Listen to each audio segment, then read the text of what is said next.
21 день января – это день для тех, кто любит обниматься, даже с незнакомыми, потому что 21 января обнимать нужно всех, ведь это Международный день объятий. Праздник объятий появился в 17-х годах 20 века. Обниматься как можно чаще с друзьями, родителями, незнакомыми людьми в какой-то определенный день года – это традиция, которая долго формировалась среди западноевропейских студентов. Поэтому молодых людей Западной Европы можно считать законодателями праздника. А что скажут на это наши молодые люди? Очень хороший праздник на Западе отмечается. Положительно к нему отношусь. Почему? Потому что объятия – это тактильное чувство. Люди проявляют свое чувство друг к другу. В отличие от нашего менталитета, молодые люди на Западе не стесняя свои чувства, проявляют, открыто проявляют, обнимаются.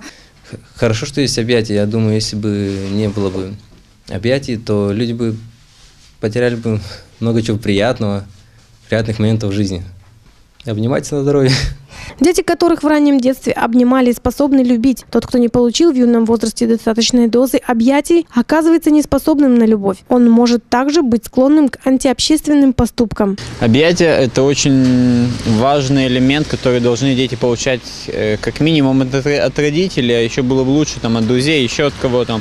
Если дети не получают это, на своем опыте могу сказать, имея практику работы с детьми в интернатах, то дети вырастают скованными, с комплексами определенными, которые потом нужно очень много работы психологов или каких-то других специалистов, чтобы их вывести из этого состояния. Если еще в раннем детстве дети получают нужную дозу объятий и при этом любви, то они хорошо развиваются психологически, иногда опережая своих сверстников. Мне кажется, я думаю, что важно, чтобы родители обнимали своих детей, потому что на моем примере, если родители не будут обнимать детей, то тогда не будет любви к детям.